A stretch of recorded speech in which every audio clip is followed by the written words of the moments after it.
તો એક મહત્વના સમાચાર મળી રહ્યા છે, તેના પર નજર કરવામાં આવે। મહત્વના સમાચાર મળી રહ્યા છે તો ગાંધીનગરમાં પીએમ મોદીએ ડિફેન્સ એક્સપો 2022નું ઉદ્ઘાટન કર્યું છે।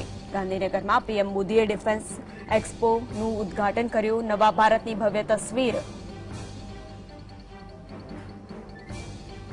साथियों, मुझे खुशी है कि भारत जब भविष्य के इन अवसरों को आकार दे रहा है तो भारत के 53 अफ्रीकन मित्र देश कंधे से कंधा मिलाकर हमारे साथ खड़े हैं।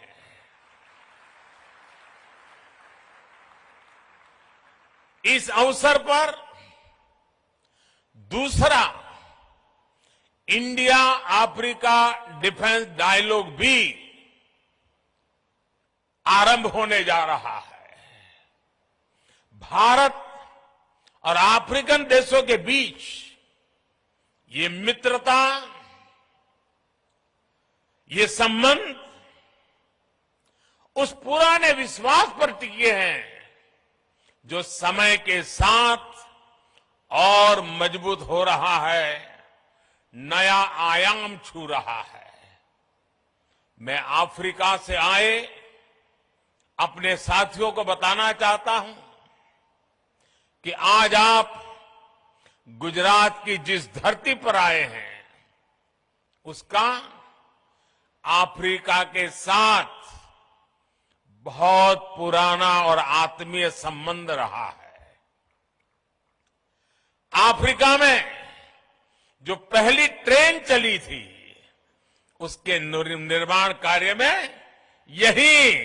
इसी गुजरात की कच्छ से लोग अफ्रीका गए थे और उन्होंने मुश्किल अवस्था में हमारे कामगारों ने जी जान से काम करके अफ्रीका में आधुनिक रेल उसकी नींव रखने में बहुत बड़ी भूमिका निभाई थी। इतना ही नहीं, आज अफ्रीका में जाएंगे तो दुकान शब्द कॉमन है। ये दुकान शब्द गुजराती है।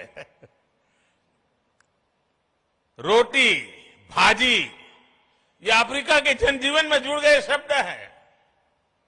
महात्मा गांधी जैसे वैश्विक नेता के लिए भी गुजरात अगर उनकी जन्मभूमि थी तो अफ्रीका उनकी पहली कर्मभूमि थी। अफ्रीका के प्रति आत्मीयता और ये अपनापन आज भी भारत की विदेश नीति के केंद्र में है। कोरोना काल में जब वैक्सीन को लेकर पूरी दुनिया चिंता में थी तब भारत ने हमारे अफ्रीकन मित्र देशों को प्राथमिकता देते हुए वैक्सीन पहुंचाई। हमने हर जरूरत के समय दवाइयों से लेकर पीस मिशन तक अफ्रीका के साथ कंधे से कंधा मिलाकर चलने का प्रयास किया है। अब रक्षा क्षेत्र में हमारे बीच का सहयोग और समन्वय इन संबंधों को नई ऊंचाई देंगे। साथियों, इस आयोजन का एक महत्वपूर्ण आयाम इंडियन ओशन रीजन प्लस की डिफेंस मिनिस्टर्स कॉन्क्लेव भी है।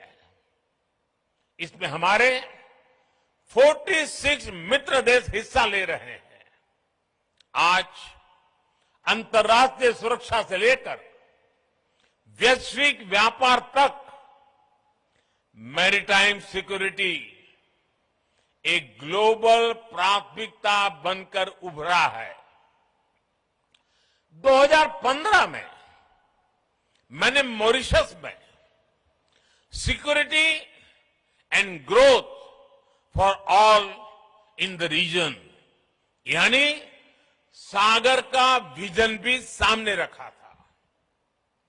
जैसा कि मैंने सिंगापुर में सांग्रीला डायलॉग में कहा था, इंडो पैसिफिक रीजन में अफ्रीकी तटों से लेकर अमेरिका का तक भारत का एंगेजमेंट इंक्लूसिव है।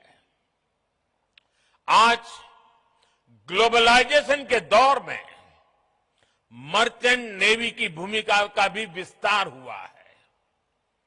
दुनिया की भारत से अपेक्षाएं बड़ी हैं और मैं विश्व को विश्वास दिलाना चाहता हूं, आपकी अपेक्षाओं को पूरा करने के लिए भारत हर कोशिश प्रयास करता रहेगा। हम कभी पीछे नहीं हटेंगे। इसलिए ये डिफेंस एक्सपो भारत के प्रति वैश्विक विश्वास का प्रतीक भी है। इतने सारे देशों की उपस्थिति के जरिए विश्व का बहुत बड़ा सामर्थ्य गुजरात की धरती पर जुट रहा है। मैं इस आयोजन में भारत के सभी मित्र राष्ट्रों और उनके प्रतिनिधियों का हृदय से स्वागत करता हूं। मैं इस भव्य आयोजन के लिए गुजरात के लोगों और विशेष रूप से मुख्यमंत्री भूपेंद्र भाई पटेल, उनकी पूरी टीम का अभिनंदन करता हूं। देश और दुनिया में विकास को लेकर औद्योगिक सामर्थ्य उसे लेकर के गुजरात की जो पहचान है, आज इस डिफेंस एक्सपो से गुजरात की पहचान को चार चांद लग रहे हैं, एक नई ऊंचाई मिल रही है। आने वाले समय में गुजरात डिफेंस इंडस्ट्री का भी एक बड़ा केंद्र बनेगा। भारत की सुरक्षा और सामरिक सामर्थ्य में गुजरात का भी बहुत बड़ा योगदान देगा, ये मुझे पूरा विश्वास है।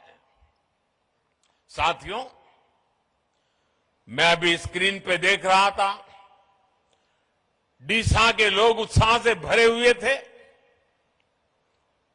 उमंग और उत्साह नजर आ रहा था। डीसा एयरफील्ड का निर्माण भी देश की सुरक्षा और उस क्षेत्र के विकास के लिए एक महत्वपूर्ण उपलब्धि है। डीसा अंतर्राष्ट्रीय सीमा से केवल 130 किलोमीटर दूर है। अगर हमारे फोर्सेस, विशेषकर हमारी वायुसेना डीसा में होगी तो हम पश्चिमी सीमा पर किसी भी दुस्साहस का और बेहतर ढंग से जवाब दे पाएंगे। ડીસાના ભાઈઓ બહેનો, તમને હું ગાંધીનગરથી અનેક અભિનંદન પાઠવું છું। હવે તો ડીસા વાસણનો બનાસકાંઠા પાટણ જિલ્લાનો સિતારો ચમકી રહ્યો છે। इस एयरफील्ड के लिए गुजरात की ओर से साल 2000 में ही डीसा के ये जमीन दी गई थी। जब यहां मैं मुख्यमंत्री था तो मैं लगातार इसके निर्माण कार्य के लिए प्रयास करता था। तत्कालीन केंद्र सरकार को, उस समय जो सरकार थी, उनको बार बार मैं समझा रहा था इसका महत्व क्या है। इतनी सारी जमीन दे दी, लेकिन 14 साल तक कुछ नहीं हुआ और फाइलें भी ऐसी बना दी गई थी, ऐसे सवालिया निशान डाले गए थे कि मुझे वहां पहुंचने के बाद भी सही तरीके से सही चीजों को प्रस्थापित करने में भी टाइम गया। सरकार आने के बाद हमने डीसा में ऑपरेशनल बेस बनाने का फैसला लिया और हमारी सेनाओं की अपेक्षा आज पूरी हो रही है। मेरे डिफेंस के साथी, जो भी चीफ ऑफ डिफेंस साहब बने, हर किसी ने मुझे हमेशा इस बात की याद दिलाई थी और आज चौधरी जी के नेतृत्व में ये बात सिद्ध हो रही है। जितना अभिनंदन डीसा को है, उतना ही अभिनंदन मेरे एयरफोर्स के साथियों को भी है। ये क्षेत्र अब देश की सुरक्षा का एक प्रभावी केंद्र बनेगा। जैसे बनासकांठा और पाटन उसने अपनी एक पहचान बनाई थी। वो पहचान थी बनासकांठा पाटन गुजरात में सौर शक्ति, सोलर एनर्जी का केंद्र बनकर उभरा है।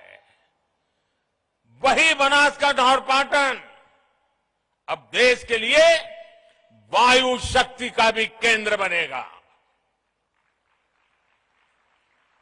साथियों, किसी भी सशक्त राष्ट्र के लिए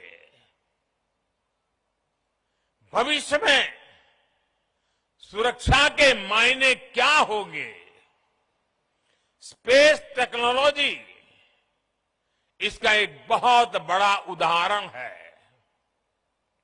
मुझे बताया गया है कि तीनों सेनाओं द्वारा इस क्षेत्र में विभिन्न चुनौतियों की समीक्षा की गई है, पहचान की गई है। हमें इनके समाधान के लिए तेजी से काम करना होगा।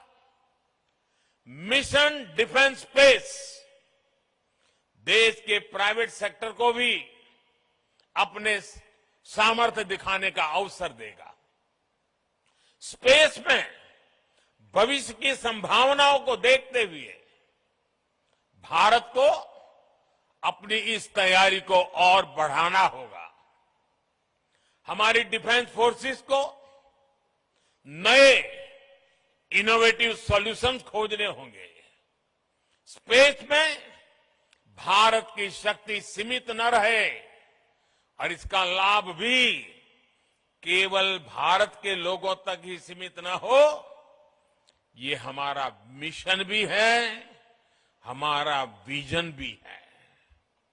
स्पेस टेक्नोलॉजी भारत की उदार सोच वाली स्पेस डिप्लोमेसी की नई परिभाषा को गढ़ रही है, नई संभावनाओं को जन्म दे रही है। इसका लाभ कई अफ्रीकन देशों को, कई अन्य छोटे देशों को हो रहा है। ऐसे 60 से ज्यादा विकासशील देश हैं जिनके साथ भारत अपनी स्पेस साइंस को साझा कर रहा है। साउथ एशिया सैटेलाइट इसका एक प्रभावी उदाहरण है। अगले साल तक आसियान के 10 देशों को भी भारत के सैटेलाइट डेटा तक रियल टाइम एक्सेस मिलेगा।